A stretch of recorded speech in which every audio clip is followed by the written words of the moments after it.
అందరికీ నమస్కారం. Nandyal banking coaching centre అందిస్తున్న ఈ వొకాబ్యులరీ క్లాస్కి మీ అందరికీ స్వాగతం. ఈ సెషన్లో మనం కొన్ని ముఖ్యమైన పదాలను నేర్చుకుని మన వొకాబ్యులరీని ఇంప్రూవ్ చేసుకుందాం. ఈ క్లాస్ను మనకందిస్తున్నది మరెవరో కాదు, మన Nandyal banking coaching centre director Shri G V Satish గారు. ఆయన 2005 ఎస్బీఐ పీఓ బ్యాచ్కి సెలెక్ట్ అయ్యారు. కాబట్టి వారి అనుభవం, గైడెన్స్ మనందరికీ చాలా ఉపయోగపడుతుంది. రైట్, ఇక క్లాస్ స్టార్ట్ చేద్దాం.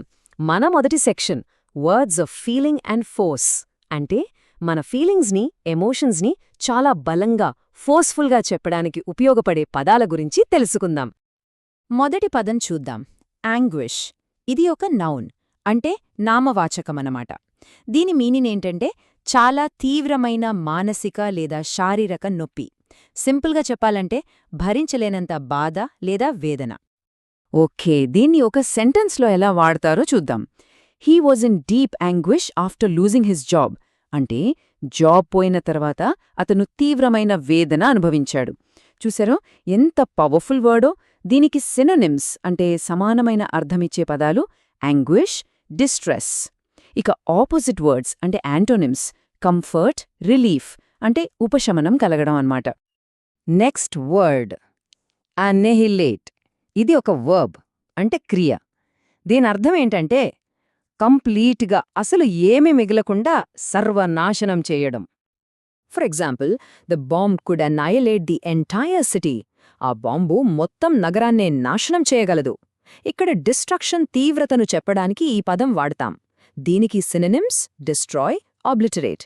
దీనికి ఆపోజిట్ చాలా ఈజీ, బిల్డ్, క్రియేట్, అంటే కట్టడం, సృష్టించడం. ఓకే, మనమిందాక యాంగ్విష్ అనే నౌన్ చూసాం కదా. ఇప్పుడు దాని యాడ్జెక్టివ్ ఫామ్ చూద్దాం. అదే యాంగ్విష్డ్, అంటే తీవ్రమైన బాధని ఫీలవుతున్నా లేదా ఎక్స్ప్రెస్ చేస్తున్నా అని అర్థం. ఇది ఒకరి కండిషన్ని డిస్క్రైబ్ చేస్తుంది. ఉదాహరణకు, she let out an anguished cry after hearing the news. ఆ న్యూస్ విన్నాక ఆమె వేదనతో ఒక కేక వేసింది. ఇక్కడ కేక ఎలా ఉంది? యాంగ్విష్డ్గా, అంటే బాధతో కూడుకుని ఉంది. దీనికి సినోనిమ్స్ టార్మెంటెడ్, పెయిన్డ్. యాంటోనిమ్స్ ఏంటి? కంటెంట్, రిలీవ్డ్, అంటే హ్యాపీగా, రిలీఫ్గా ఉండటం. మన నెక్స్ట్ వర్డ్ మనందరికీ బాగా తెలిసిందే, అనాయ్. ఇది కూడా ఒక వర్బ్, అంటే ఇరిటేట్ చేయడం, కొంచెం కోపం తెప్పించడం. చూడండి, ఇందాక మనం యాంగ్విష్ నేర్చుకున్నాం, అది చాలా తీవ్రమైన బాధ. కాని అనాయ్ అంటే జస్ట్ చిన్న చికాకు. ఈ డిఫరెన్స్ చాలా ఇంపార్టెంట్. ఎగ్జాంపుల్ చూస్తే, the loud noise began to annoy everyone. ఆ పెద్ద సౌండ్ అందరికీ చికాకు తెప్పించడం మొదలుపెట్టింది. సింపుల్ కదా. దీని సినోనిమ్స్ ఇరిటేట్, బాదర్. ఇక ఆపోజిట్స్ ప్లీజ్, సూత్, అంటే సంతోషపెట్టడం, ప్రశాంతపరచడం. ఓకే, మన నెక్స్ట్ సెక్షన్లోకి వెళ్దాం, words of opposition and outlook. ఈ సెక్షన్లో మనం వ్యతిరేకతను, మన అంచనాలని, మన ఆలోచన విధానాన్ని తెలియజేసే కొన్ని పదాలు నేర్చుకోబోతున్నాం. ఎగ్జామ్ పాయింట్ ఆఫ్ వ్యూలో ఇవి చాలా ఇంపార్టెంట్. రైట్, ఈ సెక్షన్లో ఫస్ట్ వర్డ్ యాంటాగనిస్ట్. ఇది ఒక నౌన్. మనం సినిమాల్లో, కథల్లో చూస్తుంటాం గదా, హీరోకి అపోజిట్గా ఉండే వ్యక్తి అంటే విలన్. ఆ విలన్నే మనం యాంటాగనిస్ట్ అంటాం. సింపుల్గా చెప్పాలంటే ప్రత్యర్థి. ఉదాహరణకు, in the story the antagonist was a powerful villain. ఆ కథలో ప్రతినాయకుడు చాలా పవర్ఫుల్ విలన్. చాలా క్లియర్గా ఉంది కదా. దీనికి సినోనిమ్స్ అపోనెంట్, అడ్వర్సరీ. మరి ఆపోజిట్ వర్డ్స్ ఏంటి? అలై, సపోర్టర్, అంటే మన ఫ్రెండ్, మన సపోర్టర్ అన్నమాట. Next word anticipate. ఇది ఒక వర్బ్. యాంటిసిపేట్ అంటే ఏంటంటే ఫ్యూచర్లో ఏదైనా జరగబోతుందని ముందుగానే ఊహించటం, ఎక్స్పెక్ట్ చేయడం. ఎగ్జాంపుల్ చూద్దాం, they anticipate heavy rain tomorrow. రేపు పెద్ద వర్షం పడుతుందని వాళ్ళు అంచనా వేస్తున్నారు. దీనికి సినోనిమ్స్ ఎక్స్పెక్ట్, ఫోర్సీ. మరి యాంటోనిమ్స్ డౌట్, డిస్రిగార్డ్, అంటే డౌట్ పడటం లేదా అస్సలు పట్టించుకోకుండా వదిలేయటం. ఓకే, ఇప్పుడు నేర్చుకోబోయే పదం యాంటీపథీ. ఇది ఒక నౌన్. దీని అర్థం ఒకరిమీద లేదా ఏదైనా విషయం మీద చాలా స్ట్రాంగ్ డిస్లైక్, అంటే తీవ్రమైన అయిష్టత లేదా విరక్తి ఉండటం. ఒక ఎగ్జాంపుల్ చూస్తే, he had a deep antipathy towards injustice. అతనికి అన్యాయం అంటే తీవ్రమైన అయిష్టత. ఇది జస్ట్ ఇష్టం లేకపోవడం కాదు, అంతకంటే చాలా స్ట్రాంగ్ ఫీలింగ్. దీనికి synonyms aversion, dislike. Opposite words affinity, liking. అంటే ఇష్టం, దగ్గరితనం. మన నెక్స్ట్ వర్డ్ యాపథీ. ఇది కూడా ఒక నౌన్. ఇందాక యాంటీపథీ చూశాం కదా, అంటే స్ట్రాంగ్ డిస్లైక్. కానీ యాపథీ అంటే అసలు ఏ ఫీలింగు లేకపోవటం.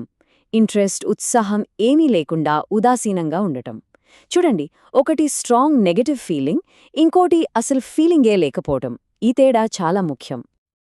For example, the student's apathy was evident in his performance. ఆ స్టూడెంట్ పర్ఫార్మెన్స్లో తన ఉదాసీనత స్పష్టంగా కనిపించింది. అంటే చదువు మీద అతనికేమాత్రం ఇంట్రెస్ట్ లేదని అర్థం. దీనికి సినోనిమ్స్ ఇండిఫరెన్స్, డిస్ఇంట్రెస్ట్.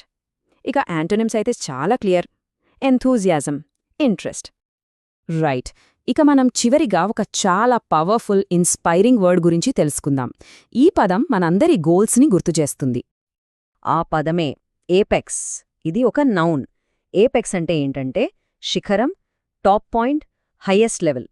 ఒక మౌంటైన్కి ఎలాగైతే శిఖరం ఉంటుందో అలాగే మన కెరియర్లో కూడా టాప్ పొజిషన్ని ఏపెక్స్ అని అంటాం. ఒక ఎగ్జాంపుల్ చూద్దాం.